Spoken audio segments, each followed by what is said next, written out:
Hi, Maiden. And I'm Sam. Welcome back to the TheWebStreetPodcast. All right, guys, we're back, episode 28, and we're immediately going to start, and we're going to go into Mandalorian and Grogu, and then after that, we're going to do a little bit of agree-disagree. So, It's been a minute.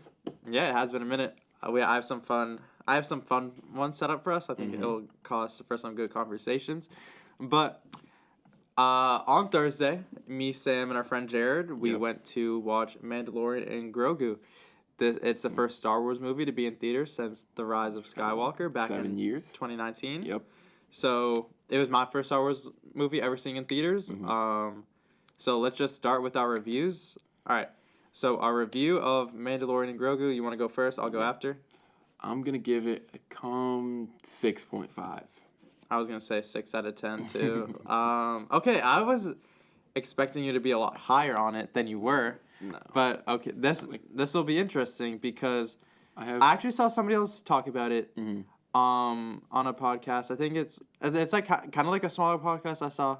I think it's like the Latest Issue podcast where it was kind of the same thing where I'm the newer viewer. I have not seen The Mandalorian. I'm not as big of a Star Wars fan, and you have seen The Mandalorian, and now you're seeing the movie. So I was wondering if maybe since you've seen the show, appreciated it, you would have liked it a bit more, but it seems like you're not very much higher up on it than me. So, Good. All right. I'll start. Do you want to? You can start. Yeah, go ahead. I have a really bad case of like after watching a movie, like immediately after I'll be like, bro, that was the best thing I've ever seen. And then after you sit on it, and then it changes. Yeah, that's how it was for me. I think leaving a the theater, I was almost giving the thing like an 8 out of 10, but like. Now, like after I've really like thought about it, seen like what other people have to say about it, I'm really bringing it down to a 6.5, because like honestly, like spoiler alert, you could literally watch. This could be like the first Star Wars thing you ever watch, and I think you'd be completely fine.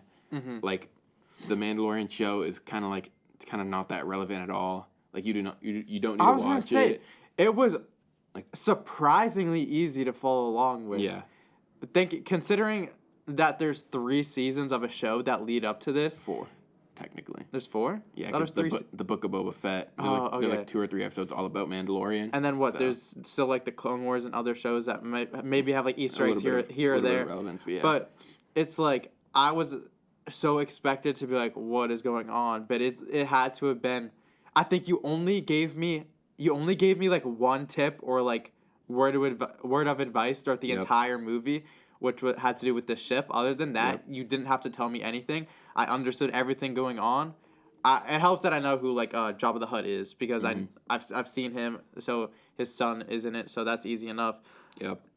Literally everything else I did not need to watch.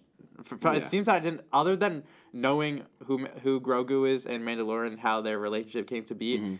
I felt like after that, I would not have to go back to watch anything because nothing was like unexpected or really confusing. Relevant.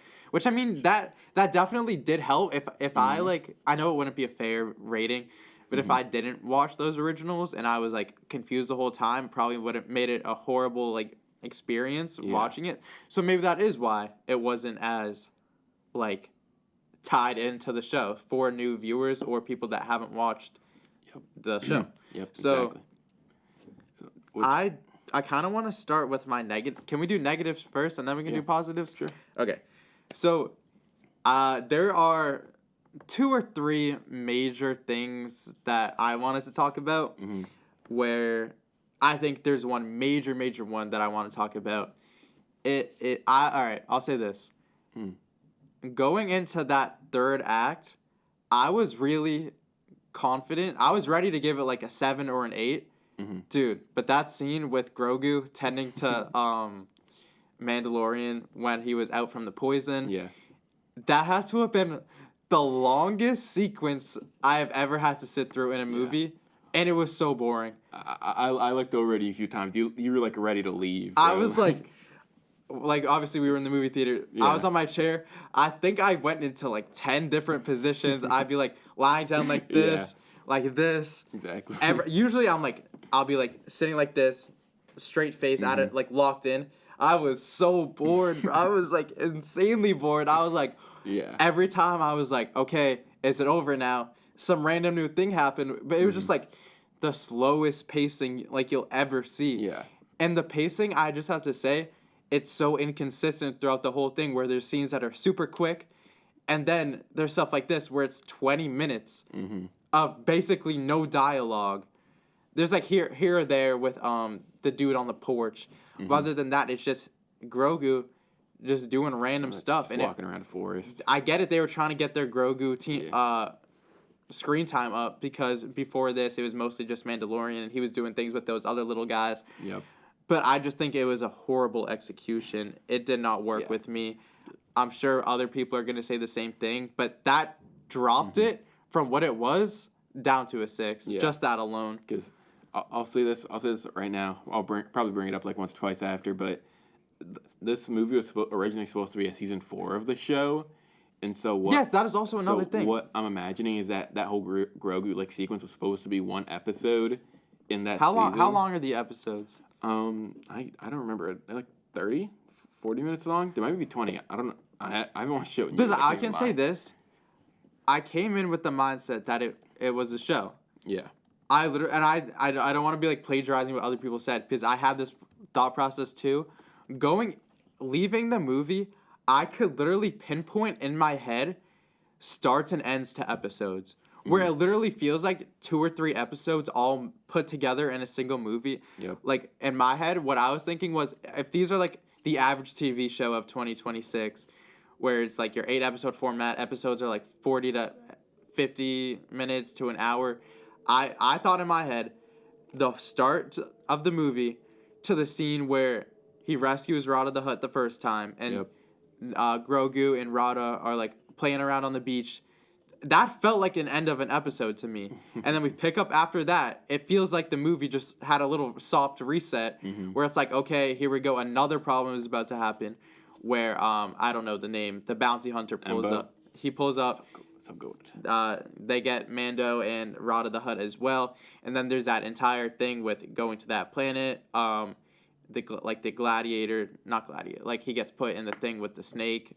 Grogu and the others are on their like little side quest to try and rescue him, and then once he gets poisoned, then he's like, I think once he gets knocked out, that's the end of that episode, and then I guess you could just say it's kind of like the like Act 1, 2, and 3, but it feels like episodes where then I feel like the episode would pick up with Grogu tending, and then it eventually ends with, the end of the movie. But it literally does feel like episodes stacked on top of each other in a movie format.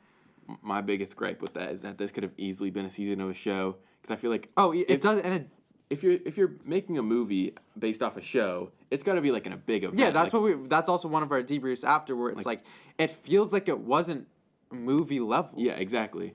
Like, I'll use for example. You haven't watched it, but We Bare Bears. It's an amazing show, and there's 4 seasons of it, and then the show ends. They make a movie, and the show ends with the movie. Yeah. I think that's like a pretty like good cinematic way to end it. It's like a big event, and that's how it ends. And that's what I was expecting this movie to be, but they could like spoiler alert, nothing crazy happens at the end of the movie. It just ends with Mando and Grogu just leaving to keep on doing bounty hunting stuff. And when you think of like it compared, obviously it's not like a Star Wars trilogy like the other ones, but every single movie, no matter how much I hate the sequels, they did have a big scale. This literally feels like a season, like just a season of a TV show. Yeah. And not even like it's like a crazy climax either. Like it's just like, okay, like he rescued them. They got rid of the twins, which are not like huge movie level threats. It literally just seems like it'd be like an episode or an arc of a season, and they're like the final like bad guys and villains of it.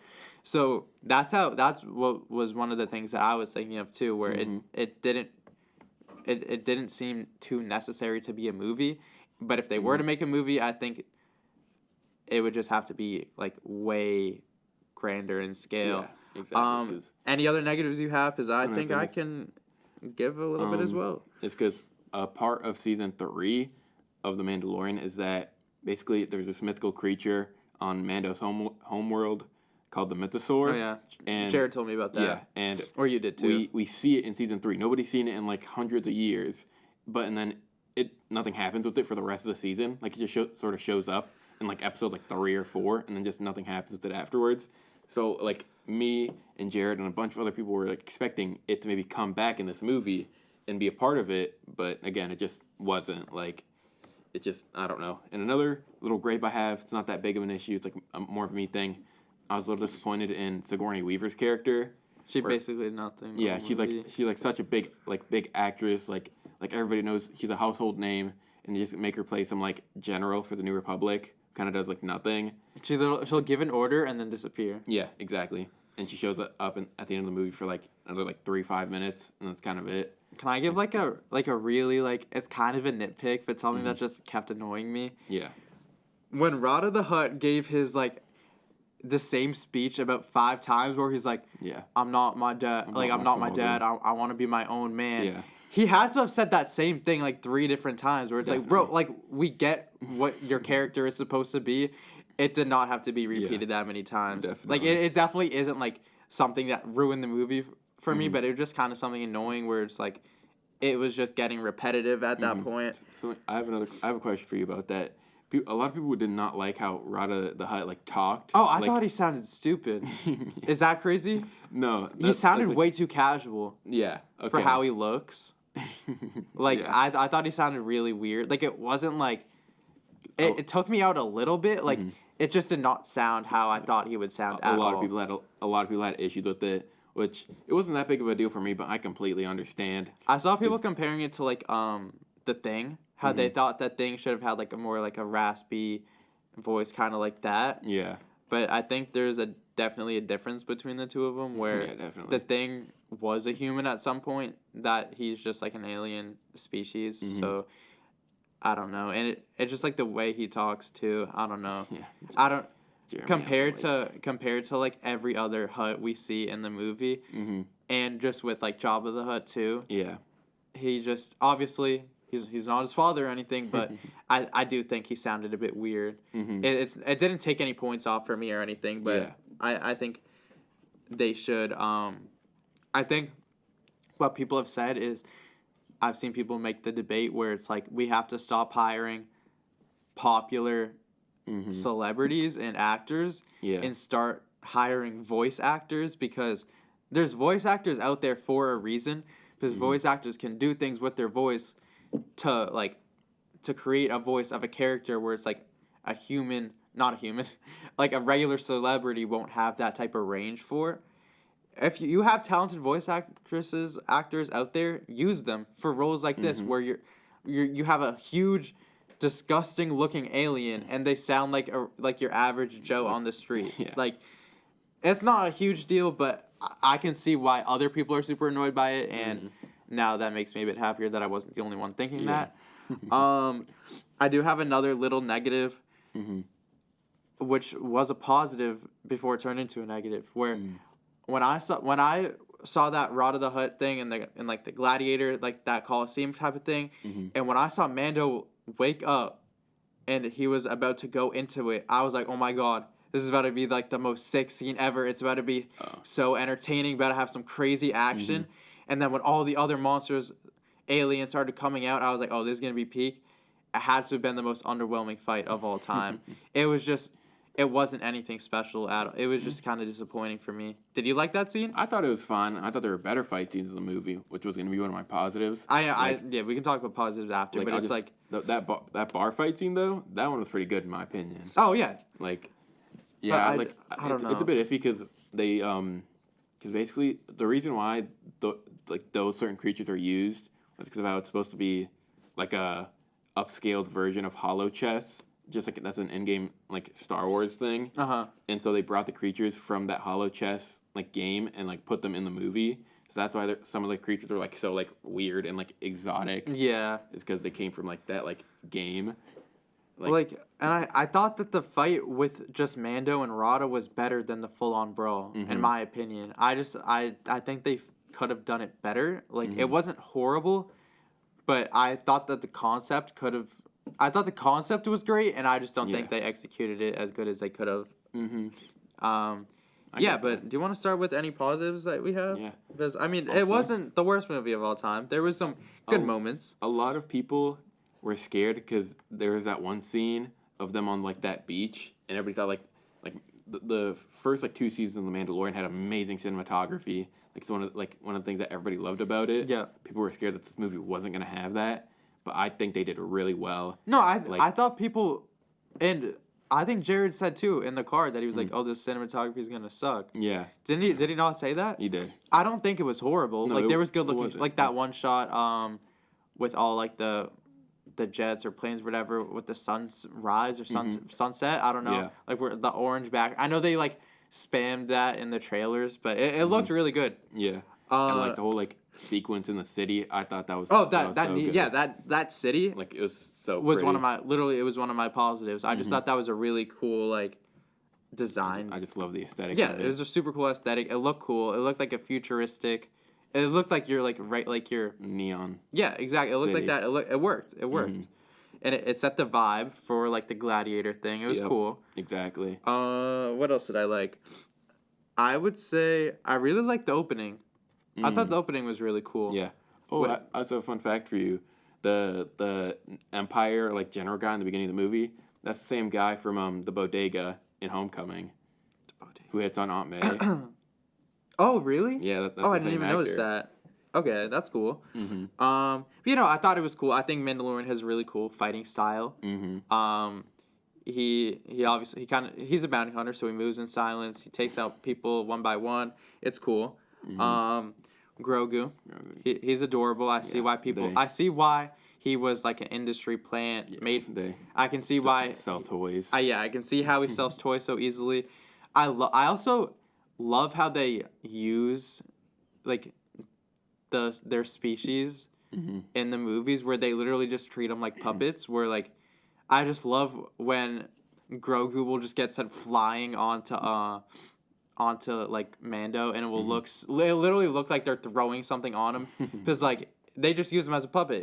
There's not much like there's not as much CGI as like other things like him. You know what I mean? They also use like a robot also for that. So.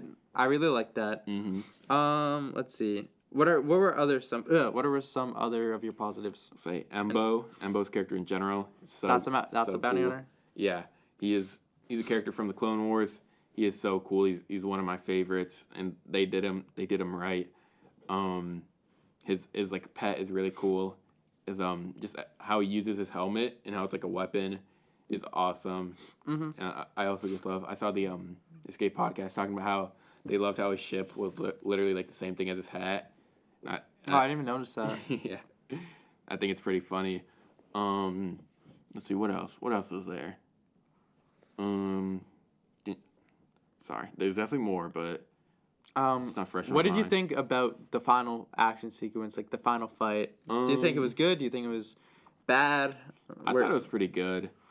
I liked the part where we like first enter the base on like the little speeder thing. I thought that was cool. The fight against like the giant robots, it's kind of meh in my opinion. No, like the final fight. Like between Bounty Hunter, the twins. What do you think about that? That was pretty good. I think you said this after of the 3 Hutts just fighting. I know there's not much they can do with that, but it's like the most like disgusting fight. It's literally just 3 huge slimy aliens jumping on each other for like 5 minutes. It definitely wasn't the fight that I was like. I definitely had my attention more onto Mando's fight, but I mean, there's not much they can do with that. Yeah. I thought the Mando fight was kind of cool. I think it had some good like action sequences, some good choreography. Yep. But I mean, it wasn't anything crazy. Like it would never compare to like Anakin versus Obi-Wan or Luke versus Darth Vader, any of that. Like it's just like it was just like a regular fight. Yeah. Well, ask you this. What were your thoughts on Pedro Pascal's like 5 minutes of screen time? You think they were good like used in that sequence? What were your thoughts on that? I was thinking that going into the movie, I was like, okay, we have Pedro Pascal, big name actor. They are gonna have to show his face at some point in the movie because you're not gonna have Pedro Pascal in a Star Wars movie and not show his face at all. So I was waiting for it. I think it was fine. Why, do people have opinions on it? No, I was just curious because obviously, like, we, like, even though, like, it's... Why did they take... Is there... I can see why they did it. They did it. It made sense in the story. Yeah, like it's also the Mandalorian's like a very physically demanding role, and Pedro Pascal's yeah, like, like kind of old. he doesn't even play the actual like. Which I think is fine. Like I think that's cool, but it's also like a little disappointing because like he's like only in the movie for like 10 minutes, and like he does the voice acting, but like all the scenes with like Mando, as I don't think it's really rarely ever Pedro. Yeah, I do think. Like, you do kind of also have to think. Obviously, the physical activity is probably more, but this dude's schedule is crazy. Yeah. He's in like a lot of movies now, so it's just easy for him. He probably didn't have that much days on set. Actually, like his body, I'm sure he had tons of voice like lines to do. But I mean, between that and filming, probably, I don't know, like if they were all on top of each other after each other. I mean, Fantastic Four. He was probably done by that when they started filming Doomsday, but there's probably other stuff that he's been in that just like it works where it makes the schedule easier. I didn't expect to see his face that much, so I wasn't really like expecting it. I think they put in enough time with his face. I think it was fine. Wasn't against it or anything. Yeah. It worked in the moment where it's like they wanted to see his face. They captured him. It wasn't like he just took it off himself. Yeah. So I think it worked. I think it was fine. Do you think they'll make another Mandalorian and Grogu movie? Do you think they'll make a sequel? I don't really know. What do you think? I guess it depends on how well this movie does, which I think it was doing pretty good. When I think I might have saw something this morning saying it did kind of good its opening weekend. But I think it all depends. Like maybe there'll be another movie. Maybe they'll make it another season. I don't really know. I do think it got its chain snatched by Obsession though. No, definitely did. Yeah. Which is crazy. A lot of people. I just want to talk about it for a minute just because I haven't seen it or anything. Yeah. But did you see how much money it's made? No, but it's nearing $100 million. And do you know what its budget was? Probably some low. It was like $750K. Yeah. It's I'm not surprised. Like the amount of money it's gonna make is insane. Yeah. Like for a horror project. I've only heard good things about that movie. I'm too much of a wuss to see it, but I've heard so many good things about the movie in general and the actress. I forget her name. It's like Indy something. Yeah. I heard nothing but like crazy like praise for her and her like performance in that movie. Didn't she play Lois Lane? I think so. In like a show? Was it like I don't know which one. And Lois? Yeah, it might have been. I think, but I mean, it's important to talk about because I've seen like some like theaters and it's like Obsession will be like sold out. Oh, she played Sarah. Oh, she didn't play Lois? No. Oh, okay. She was just in it then. Yeah. But it's like it's kind of crazy that we have a Star Wars movie out for the first time in 7 years, and it's getting its chain snatched in theaters by a random horror movie that basically nobody was expecting to do this well. So I mean, like props to them for real because that's a hard that's like a horror movie outperforming like a Marvel movie in theater, like this huge franchise getting beat out by like a random standalone horror movie. Speaking of the Backrooms comes out. Backrooms is next week. I will not be watching it. Or it's this week. I'm interested in it. Like I'm not like in a rush to see it, but I think it could be cool. I don't know if we really talk about it, but should be exciting. I'll if you watch when it comes out like on digital, but I don't think I'm going out of my way to watch it in theaters. I'm not the biggest fan of that. It also just creeps me out the concept of it. Yeah, it's definitely creepy, but I don't know if I got Spider-Noir this week. Won't be talking about that here today, obviously, because it's Tuesday. It's not out yet, but we can. I think. Wait, I actually heard. I think they were like streaming it like on like MGM or something like last night, and some people have like binged it. Like I don't think it's. I don't know if it's like available to watch yet. Yeah. But like if you watched it live, I think you could have watched it already. I haven't seen anything for it because I bet not a ton of people did that because first off, I don't think many people knew, and binging for 8 hours straight is like a difficult task to do. You know what I mean? It's not like they could just like leave and watch a few episodes later, like it was all live. I guess you could pause it, but it's like it's a hard task. This is kind of it might be hard for you to rank because I don't even know if I could rank it. Mm-hmm. Back to Mando and Grogu, like where would you put that among other Star Wars movies? You don't have to give it like step by step, but like higher, middle, lower. It's definitely in the middle. I think it's like slightly above the middle section, if that makes sense. Yeah, I know what you mean. Like I'd be willing to rewatch it, but like it wasn't anything like special. I probably won't rewatch it. If I'm being serious. Yeah, it's okay.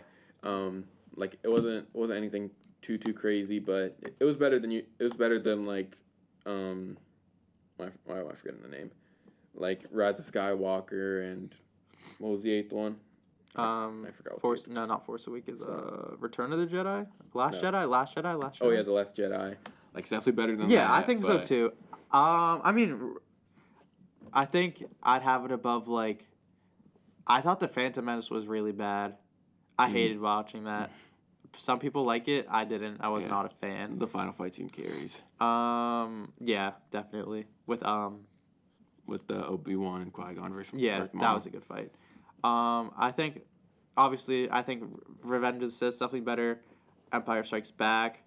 I think I like Force Awakens better. I guess you could do A New Hope's definitely better. Maybe Return of the Jedi. You think so? I think I'd say so. Yeah. I think all of the original. What is? I'm not huge on Star Wars. What's the middle one? What after Attack of the Clones? Yeah. I don't know if I'd have Attack of the Clones above it. Mm-hmm. And then obviously, so I'd say I think the middle works. I think the middle works for like a placement. It's not horrible, but it doesn't compete with like the best of the Star Wars movies. Does Starfighter come out next year? Yeah, it does. I'm excited for that. I think that's with Ryan Gosling, right? Do you think Starfighter will be better than Mandalorian and Grogu? I think so. It's Ryan Gosling. Like, come on now. Yeah. They started filming, like a few months ago? Right? I think it was last year. Was it? It might have been. Maybe. I don't know. I'm kind of excited for that. I'm looking forward to it. Is it just like a standalone thing, kind of like this? I think it will be a standalone story. I mean, not like this, but it says that a show. But it will be like completely new characters, stuff like that. Like it won't be like a trilogy or anything.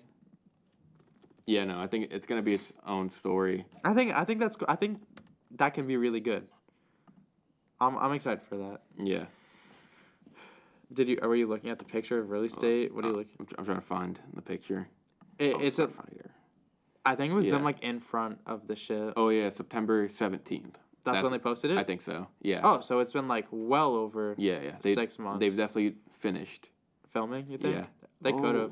My God, then Aaron Pierre's in this. I actually didn't know that. Is that's the guy from Lanterns? Lanterns, right? yeah. Okay. All right. Well, I think that's enough Mandalorian and Grogu and Star Wars talk. We don't do a lot of Star Wars talk just because I should lock in on it because we could have talked about like Maul or something, but we'll see in the future whenever something else comes out. Didn't leave the Mandalorian and Grogu definitely didn't leave the best impression, but it's okay. Star Wars is cool. Just wait till you watch the Clone Wars, bro, and Rebels and Rogue One. What else do you need to watch? You just need to play the Jedi Survivor and Jedi Fallen Order. Isn't that guy gonna be in a movie soon? I swear I saw something or tweet. Which movie? I don't know. Or like an appearance somewhere else. I don't know. Maybe. I have no idea. All right. Doesn't matter. We are back with Agree, Disagree. Yep. I'm hype. We have about 8 questions each. Mm-hmm. Do you want to start with your first or? Sure. All right. Again, obviously, we still. If we were to end around 2-ish, we can talk. Obviously, we'll take the time to break down these questions, give our reasoning. So let's not rush forward unless like maybe towards the end if we're tight on time. But let's just take our time for now. Yeah. You can start. So I tried writing mine. I think you did too. Like stuff that like even we might not agree with, just to like see like you know. I literally just thought if everything whatever came off the dome. Like I didn't think deep into it at all. So like I don't even remember what I have for most of this. Fresh out of rewatching Captain America: The Winter Soldier, I wrote Captain America has the best trilogy in the MCU. I think I was thinking about this last night. I literally was thinking about this last night. Mm-hmm. Okay, I'm ready. Okay. 3, 2, 1. Ooh, Okay. Okay. All right. You said disagree. I said agree. Yep. What do you think better? Guardians? Guardians. Okay. Guardians. There. Almost said Thor. That's definitely not Thor. Guardians. Actually, yeah. I think it's kind of Guardians. Sorry. Okay. Wait. What do you have any reasonings? Anything? Just. I'm a big fan of James Gunn. Like the Guardians, always like it's such a good rewatch for me. Like it's so easy to rewatch them, since you need a little to no MCU like homework to watch all three. So it's kind of nice and like refreshing, and they're just always good stories. They look nice. The characters are amazing. Yeah. Like you can't go wrong with them. So I'll say mine. Mine, it's literally, I guess you could say it's like 1A, 1B. Mm-hmm. If I were to watch just like a Guardians movie, I could potentially change my ranking. Mm-hmm. They are both amazing trilogies. I think the only reason I picked Captain America is we're currently our friend Jared is doing MCU rewatch. So Yep, or just watch. Watch, yeah, he hasn't watched any of it. Sorry. I've been there for a couple of movies. You've been there for more. Yep. I was there for like the second half, I would say, of the first Avenger, and we all watched Winter Soldier together. Mm-hmm. I hadn't watched First Avenger in years. I think I really enjoyed the rewatch for the part of it that I was there for. Mm-hmm. I think I like that better than I think the first Avenger is the weakest of the trilogy, and I think Guardians 2 is the weakest of that trilogy. Mm-hmm. And I think I would put the first Avenger above Guardians 2. Okay. Not saying Guardians 2 is horrible, Yeah. but I think I just enjoyed, because some people hate it. I don't hate it. I think I enjoyed the first Avenger better. I don't know. I think my two favorite for each, I think the favorite for each trilogy I have is I think I like Civil War the most for Cap's trilogy, and I like Guardians 3 the most. I don't know which I have above another. They're both really close. Yep. But I think I like Winter Soldier more than Guardians of the Galaxy. It might be crazy, it might not be. That's completely understandable. And Captain America, he was my OG. Before Spider-Man, I had Captain America, so I'm biased towards him. I love Chris Evans, but those are my main reasons for picking Cap's trilogy. Obviously, I'm not going to go too crazy into each of the movies. I could rant about Winter Soldier. I could rant about Civil War. But for now, I don't know if we ever talked about it, but Winter Soldier is in like my top 5 favorite MCU movies. It's amazing. It's so good. It was so good. I love all of it. Okay, so I'll say mine first. Yeah. I'll say my first one. Invincible Season 4 is better than Invincible Season 3. Okay, I think I'm ready. All right, 3, 2, 1. Go and agree. Oh, okay. I said disagree. Mm-hmm. I think Season 3 has been the best season so far. Mm-hmm. I do think I think Season 4 is right behind it potentially. I just think that the peaks. Hold on, I have to cough. Yeah. Hold on, I need water too. For this right now, I still think Season 1's the best season of the show. You think Season 1's the best season? Mm-hmm. That's not crazy. I think 4, 3, and 1 are both so good that. Yeah, two's just kind of there. I think you can interchange any of those 3 seasons, have it at your 1, 2, and 3, and I'd be totally fine with that. Yep. But I think I enjoyed Season 3 the most. I think the peaks of Season 3 have been some of the highest peaks of the entire show so far. I think the episode with Conquest versus Invincible was the best episode we've gotten so far. Mm-hmm. It literally start to finish amazing. I was going to say horrible. As much as you'll get called a LARP or a fake fan for loving the Invincible War, I thought the Invincible War was amazing. I rewatched it multiple times after. Mm-hmm. I do think I really enjoyed Powerplex. I thought that was cool. He's a cool character. Yeah. I do think some of the filler was bad, but yeah. I think Season 4 also. I think if you don't have the Damien Darkblood episode, it could be about that. The voice actor for Powerplex is confirmed to be coming back. Yeah, I thought he was canceled. Apparently, he was not going to be in it, but now he is. Yeah. I don't know. I don't know if we talked about that, but I just want to bring that up real quick. I do think that if I have to do fair. I have to consider the whole season. I do think that the Damien Darkblood episode brings it down a little bit. Yeah, even though it is filler. Like, if I were to watch all 8 episodes for each season, like of both seasons, Damien Darkblood's the worst out of all of them. Mm-hmm. Season 4 definitely has less filler, but I think I also kind of enjoyed I like those. Rex is also one of my reasons. Rex's absence is so noticeable for me. Obviously, that's something I'm gonna have to deal with, but I miss Rex. I miss like those other Guardians members. I loved those first episodes with Cecil, the conflict between Cecil and Mark, with like the chip and the reanimate and stuff like that. I thought season 3 was amazing. I think it's slightly better than season 4. Season 3 does have a lot of highs, but I just think the Invincible War has caused too much damage to the Invincible fandom. Real chill. And no, that's not crazy. I'm still kind of disappointed with how dirty they did Rex and the season finale at his funeral. Just giving him straight PNGs. Mark cracked Rex's ex like literally right after. I do also have to say I think that the Conquest is the best animated episode in the entire show. Maybe besides season 1. Yeah, I was say season 1 has really good animation. Yeah. But compared to modern day Invincible, it had a better animated episode than anything in season 4. I think. But for me, season 4, I just think the highs are a bit higher. You think they're higher than season 3? That's not crazy either. Like everything from like the Rag in general to the explosion of Viltrum and Conquest's rematch with Mark. Just all so good. Like, I was like left speechless after like 5 episodes of the season. Like, I love season 4 so much. It made my Wednesdays so much better. No, 100%. Like, I just think the highs are a lot higher than in season 3. All right, I can respect that. All right, what is your next take? Or agree, disagree?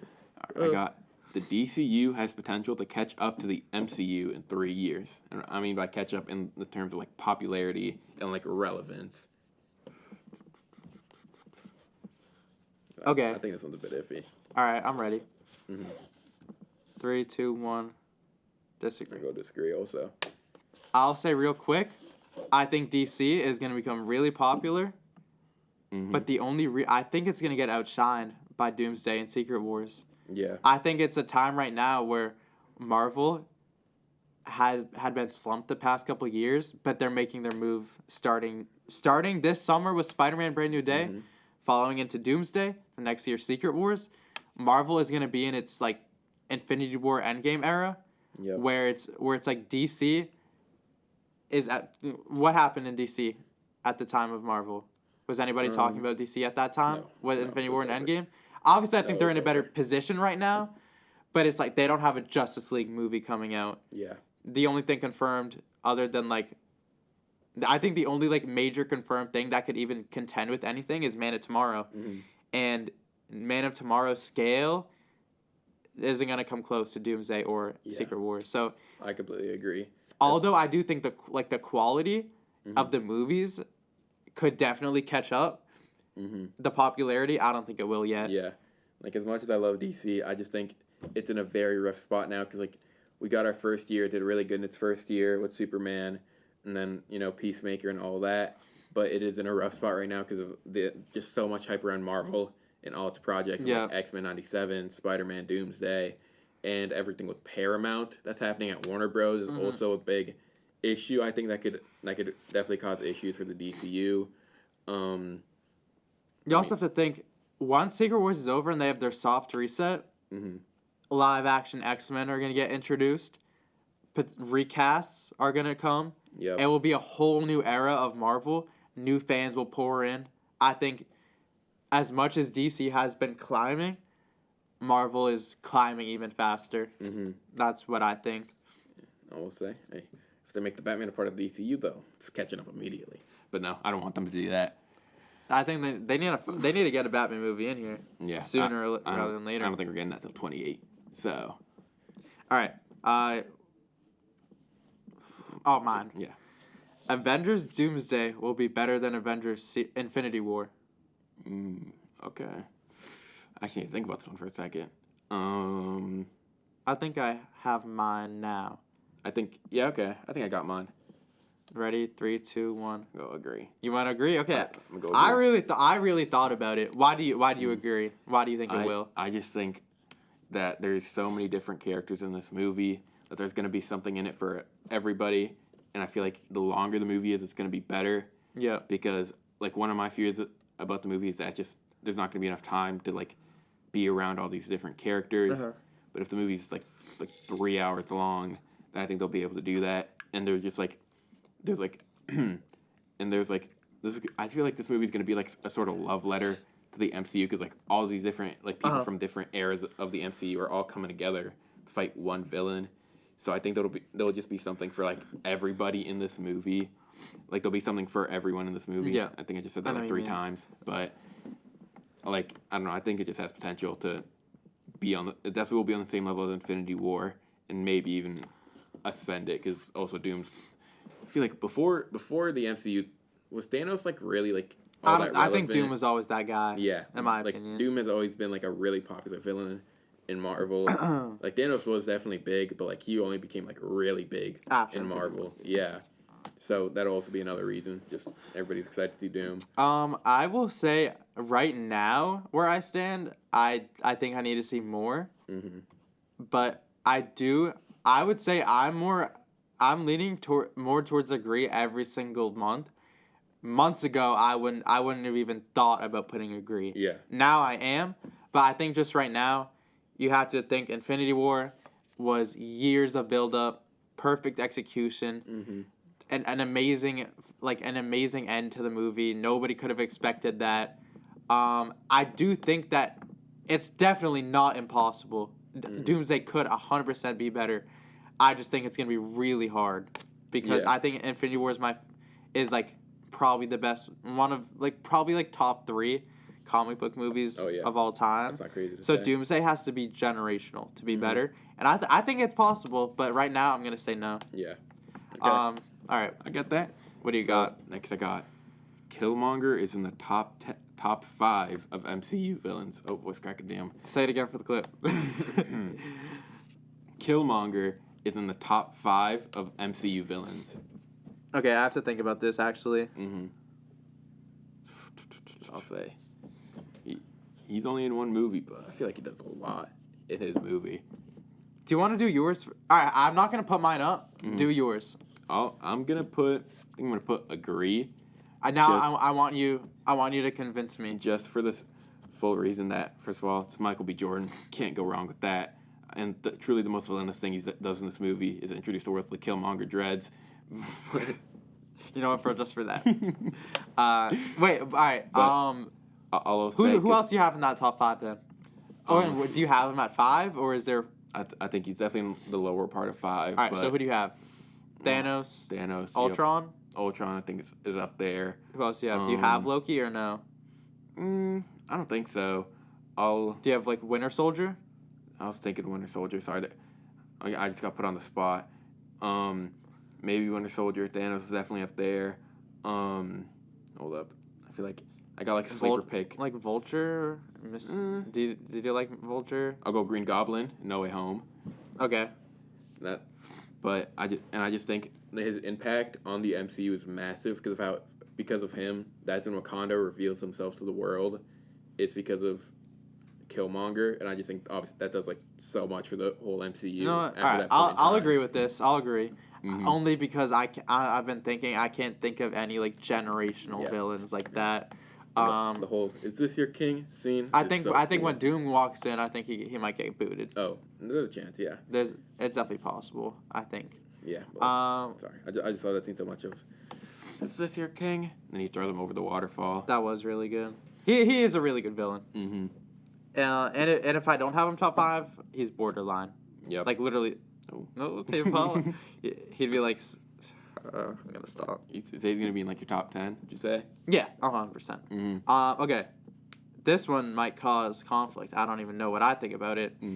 Supergirl will be the worst superhero movie this year. Oh, okay. I see what you mean by that.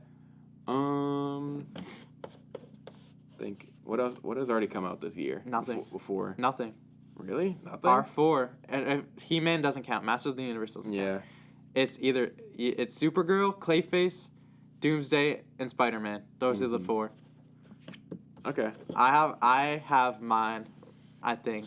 I think I also And have mine. and I honestly, I don't even know if it's right. Like I'm so tempted to switch it, but I got mine. All right, are you ready? Yeah.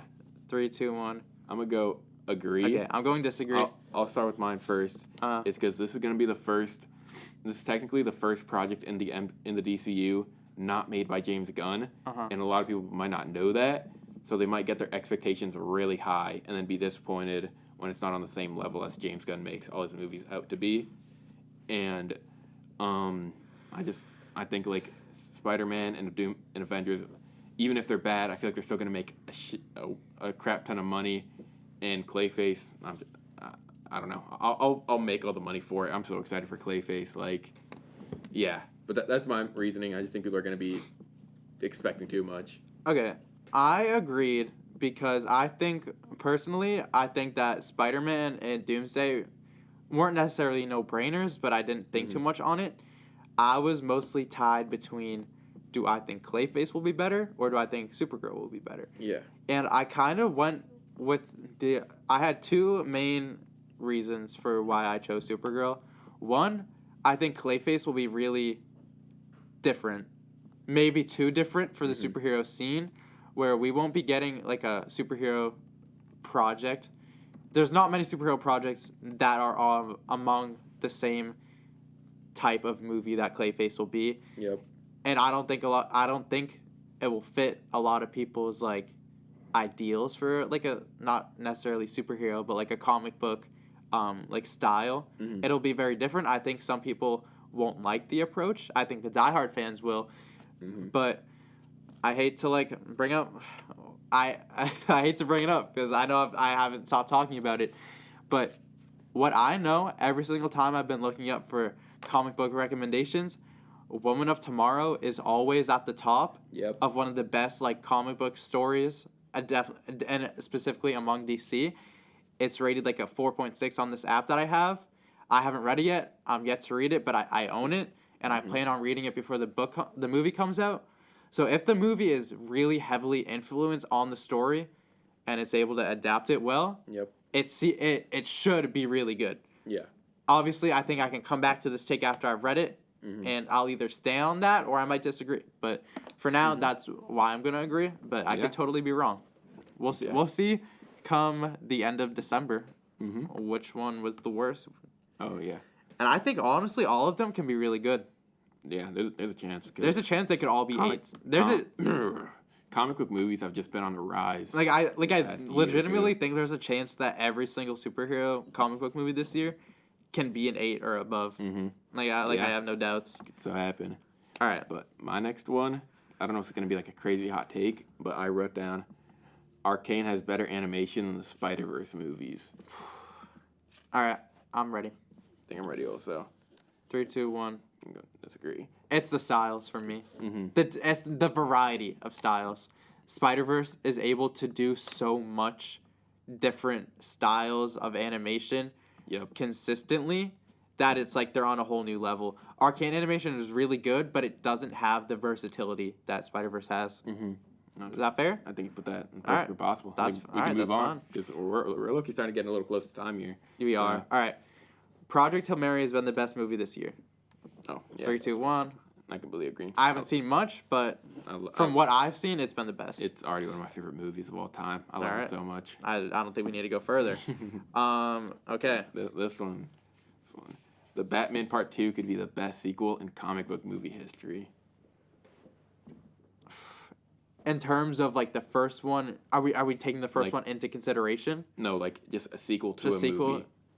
Like put it against all other sequels in comic book movie history, and I think it'll be able to beat it. I already got mine. Okay. You ready? Yep. All right, 3, 2, 1. All right. I don't know if it tops Across the Spider-Verse. I think that's the big contender. I think Spider-Verse stands alone right now at the top. I think you can put Winter Soldier below it, but I think Across the Spider-Verse holds the title right now. And honestly, I don't know if Batman. I think the Batman Part 2 could be amazing. Obviously, I know sometimes I'm harsh on the Batman, but I didn't hate it. I know why people can love it so much. Yep. The plot or what the vibe they're going for Part 2 seems like it can be a very good like sequel. I don't know if I could watch it and have it above Across the Spider-Verse personally. I'm sure some people definitely can, but I'm just gonna say no for now. All I'm gonna say is, like, Matt Reeves knows this movie has to be good. People have been waiting literally half a decade for the sequel. Like, he knows it has to be good, and he's put in work to do this. Have you seen he posted like a picture, like I think almost a year ago now, of like these 3 like journals he made just for the sequel. I think I did. Yeah. And they're like, it is like it is on like. I'm sure it'll be. It is on like, you know how like Kai Cenat has his journal. His Vivette. Is a vet journal. Yeah. It's like it like looks aged to like that degree, but like actually like it's real. Yeah, it's actually written in actual time and effort. Yeah, Vivette's also never dropping. Yeah, it's been months. I saw TikTok about that the other day. Like, bro, where's it at? I need to get some. And the casting, from what we learned already, is just it could be generational. I think if it doesn't pass Across the Spider-Verse, I think it'll be right below it. I think it can be better than Winter Soldier 100%. Yep. But Across the Spider-Verse is just generational for me. Yeah. But we'll see. All right. The Mandalorian and Grogu was disappointing. Okay. I'm ready. I got mine. 3, 2, 1. I'll go disagree, only because I wasn't going in with super high stakes. Yeah. I wasn't prepared to call it an amazing movie to begin with. I definitely don't think it was amazing, but I wasn't disappointed by it. I was satisfied. I'll say I was disappointed just for the fact that I watched 3.5 seasons. Yes, and I didn't do that. So 3.5 seasons of a show just for any of that not to be relevant at all in the movie. That's totally valid. Which is pretty disappointing to me. Yeah. But besides that, I think it was fine. I wasn't going in with much excitement for it, but that's all I need to say. I'm disappointed that the show wasn't that relevant. All right. But yeah. My next one, Cyclops from X-Men '97 could solo the Avengers, and by the Avengers I mean the original 6 from 2012. All right. 3, 2, 1. You think he can beat Thor? I think so. You think he can beat Hulk? I think so. Both at once? I don't know about once, but I think if he just went up on what's the term? It's like wave by wave. Going one from. He runs the gauntlet. Yeah, I think he could potentially beat the whole 6. I don't think he can beat Thor I don't think he can beat Hulk. I just don't know. I just think if he were to fully take off the goggles against Hulk, I think he'd be able to knock him out. It's possible. Thor's the real tricky one, but I feel like he could sweep the rest, like Iron Man, Captain America. I just don't think that Cyclops compares to some of the other top tier mutants, where it's he might seem weaker. You might think he's stronger than he actually is, because when you compare him against Storm or Jean Grey, he just isn't as strong as them. You know what I mean? Yeah, and I don't think he was meant to be the strongest on the team either. He's kind of like the Captain America of the X-Men. So you know what I mean? Yeah. You have your leader role, but then you have people on your team that are stronger. You know what I mean? He's not even the strongest on his own team. I mean, yeah, I think some of the X-Men are stronger than some of the best Avengers, but I don't think he beats Thor, he could beat Thor. I think the only two that could potentially beat him are Thor and Hulk. Yeah. I don't think Iron Man or Cap could beat him. And then obviously Black Widow and Hawkeye aren't really a debate. Bro, Hawkeye solos. As tough as he is. Okay, mine's also related to X-Men 97. I said Daredevil Born Again Season 2 is better than X-Men 97 Season 1. Okay. 3, 2, 1. Go. Oh, disagree. Oh, I was going to say, the bias is coming in. No. I'll try my hardest not to be biased, but no, it's okay. I love Daredevil. It's my favorite superhero, but I feel like everything from X-Men is just literally 10 out of 10, and if not, it's a 9 out of 10. Yeah. I think from animation to characters, the fight scenes, and Daredevil Born Again season 2 was amazing, but it definitely has like, I don't know. I think it's almost I think it's almost impossible to make the perfect Marvel show like live action. Yeah, 100%. But with the animation, you could literally do anything. Yeah, the possibilities are endless. Love. Like for example, all the cameos we got in X-Men '97. Yeah, were amazing. Just like the way that they're able to animate everyone's powers. Yeah. Because obviously mutants have much higher ability, like variety. Mm-hmm. Where it's like it's not just you have a dude in a suit or a ton of vigilantes, you know what I mean? Yeah. So, they were both really good seasons of TV though, especially for Marvel. Mm-hmm. Okay. Yours next. All right, going. I don't know if it's gonna be like crazy, but I said the black and blue suit era from Invincible was overhyped. Oh yeah, okay, I'm good. Okay, yeah. People described it as like the symbiote suit for Mark. Mm-hmm. They were like, oh, when he gets the suit, he's going to be on Demon Time. Yeah. He was not on Demon Time, and it literally was, that suit represented a bad time in his life. Yeah. It was never supposed to be his strong suit. Mm-hmm. It literally represented something bad. Yeah. His yellow suit, his yellow and blue is what makes him invincible. Season 4... Mark was literally more of a demon than season 3 Mark. Yeah, it was overhyped. I don't think there's much else we have to say about it. Okay. This is a long one. If Spider-Man Brand New Day is an 8 out of 10 or better, and Tom Holland delivers, he will become the best live-action Spider-Man. I know this is very opinion-based, but okay, I'm ready. I think I'm ready also. 3, 2, 1. I'm gonna go agree. I'm gonna go agree.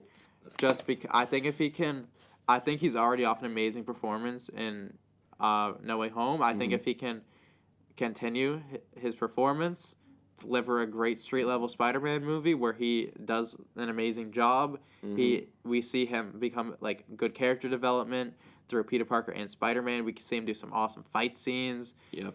Quipping, being funny, like all of the things that make Spider-Man that we kind of skipped over because of like multiverse stuff happening.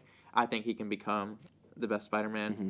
Like, yeah, he's always been in my mind, but I think more people will start to maybe come to that conclusion or decision. I completely agree. I think I love Tobey. He's an amazing Spider-Man, but I think his time has passed. His movies are always good, but they're almost over 20 years old now. Yeah. Andrew just really never got the potential to be great. He's still my personal favorite. Oh, but yeah. Tom Holland, if this movie delivers, he might be my new favorite. Like, sure, I'll jump on the Soups bandwagon a little bit, but I've always loved Tom, but Andrew's always been my dog. Those are the movies I grew up with personally. But, again... It's hard to have a quote-unquote best Spider-Man. Yeah. But, I mean, it's possible. Yeah, everyone can always have their favorite, but, like, Tom has the ability to stand out after this one. All right, so we're each on our last question now. So... I didn't do anything crazy for this one. I just said they should have saved Iron Fist for a different project and not used him in Daredevil Born Again season 3. Okay, I'm ready. I got mine. 3, 2. Sorry. I don't really know. I'm just gonna. I don't know much about Iron Fist, but I know he was a part of the Defenders. They're bringing everybody else back. Yeah. So I feel like it'd be unfair not to bring him back as well. Yeah, but I think Iron Fist is like too big of a name. Yeah, that's also like he's very different from Luke Cage and Jessica Jones. He's like very popular, so I feel like especially with the Iron Fist demand with Marvel Rivals, people probably want to see like a solo a different Iron Fist solo probably show I don't know, movie, whatever. I just think he has a larger fan base right now than Jessica Jones and Luke Cage. Yep. So I can see why. There's definitely a decent chance I feel like out of all the defenders, he's probably going to get the least amount of screen time also. Probably. Which is just like not what I'd want to see. You think they can utilize him better with not? I think if they were to give him like a different project or like his own or like anything like that, I think it'd be a little better. But I think we're just going to have to wait and see for Born Again season 3. All right. Which something I read on Sunday is that Wilson Bethel said he's going to be filming fight scenes for Born Again. I think some point this week. Oh, sick. So okay, gotta love that. Mm-hmm. All right, and the final question of this agree disagree is: James Gunn is the greatest comic book movie director of all time. Okay. I got mine. I think I got mine also. 3, 2, 1. I'll go agree. I'll go disagree. I've been spamming agrees, but I got the Russos. The Russos are good. I think it's only between. What, you throwing in Matt Reeves? No, I wasn't gonna throw in Matt Reeves. Oh no! I'm tripping. You said agree. I thought you said disagree. And you were about to say Matt Reeves from behind. No, he hasn't done much. He makes good movies, but he hasn't made you don't think comic book movies. What you don't think James Gunn has missed? I don't think he's missed. But the Russos haven't missed either. I mean, yeah, but I feel like James Gunn doesn't really make bad movies in general. The Russos. No. The comic book movie director. I know, but I'm just saying in general, the Russos have had a few misses. No, that doesn't matter. That don't matter though. It's only with comic book movies. So yeah. I know. None of those other movies exist in this scenario. Only the comic book. James Gunn's been able to make movies for both DC and Marvel and hit every single time. That's a fair point. To the point where I think I've mentioned this before. I think he was able to film DC stuff on Marvel sets and Marvel stuff on DC sets, which I just don't think any other director could be moving like that. Mm-hmm. I don't know. I love James Gunn. He's amazing. I think it's only between the Russos and James Gunn for the top as of right now. I think I have the Russos above him only because I think their best movies are better than the best James Gunn movies. They were able to stick the landing on Infinity War and Endgame back to back. Yeah. Which obviously we know James Gunn is great at directing really big group projects like Guardians of the Galaxy and the Suicide Squad. Mm-hmm. But being able to direct 2 Avengers movies back to back, the first ever Avengers movies, and nail both of them. Yeah. Dealing the amount of characters that they have to deal with that they didn't even write originally. They have to deal with literally they were able to bring in characters to Civil War that they had never they had Iron Man, Spider-Man, not Bucky because he was already in, War Machine, Vision, Wanda, all of these characters from across the MCU, and they were in their hands and they were able to deliver with most of the performances that we've seen are some they stick the landing with all these characters in all of their movies, where I think that's just a big feat that they're able to do, where it's they have so much in their hands and they're able to nail it. Yeah. I think they have their chances to either make or break their legacy this winter and next winter. And yeah. I think if they are able to make 2 great movies with Doomsday and Secret Wars, I don't think it will be a question anymore. If they go 6 for 6, that's pretty insane. But they can easily sell Doomsday and Secret Wars if they suck. I think they get their chain snatched by James Gunn. Personally, that's what I think. Another reason why I love James Gunn, personally, he just does something that not a lot of directors can do, where he just makes characters that nobody knows and cares about. Yes, that also is an amazing feat. Guardians of the Galaxy, nobody knew who they were before. Yeah, Suicide Squad. Yeah, the Suicide Squad, Peacemaker, Mr. Terrific. Those are all really they're pretty niche. But James Gunn has brought them into the spotlight, and they're now fan favorites. Which they both have. Well, the 3 of them are able to do such different things greatly, where they all have they all have things that they're good at in different ways. They're all just amazing. They're all amazing directors. I feel like the Russo brothers are amazing directors, but they make movies that are kind of safe. You could say that. Oh no, but I don't know if you could say an Avengers movie is safe because it's so easy to mess that up. Yeah, but at the same time, they're also Avengers movies. They're bound to make a lot of money. I feel like that's true. But I think it's safe in the hands of getting successful movies, money wise. But it's a big carrying the event. Directing an Avengers movies, carrying that on your shoulder is it's not a huge deal. Obviously, we do know that it is a huge deal. James Gunn delivered on these movies, but if Guardians of the Galaxy sucked, it wouldn't be the worst thing in the world because it's Guardians of the Galaxy. Yeah, but the fact he's able to make the fact that he's able to make it good. These characters that's good and make he didn't have I don't think he had as much pressure on him for some of the movies. Mm-hmm. But the fact that he was able to deliver with these unknown characters is a feat as well. So like even with that, there's no pressure on it. He still delivered, blowing people's expectations.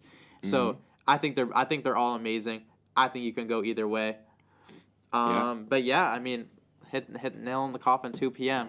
2:01 now, but I think those were some great questions we cooked up.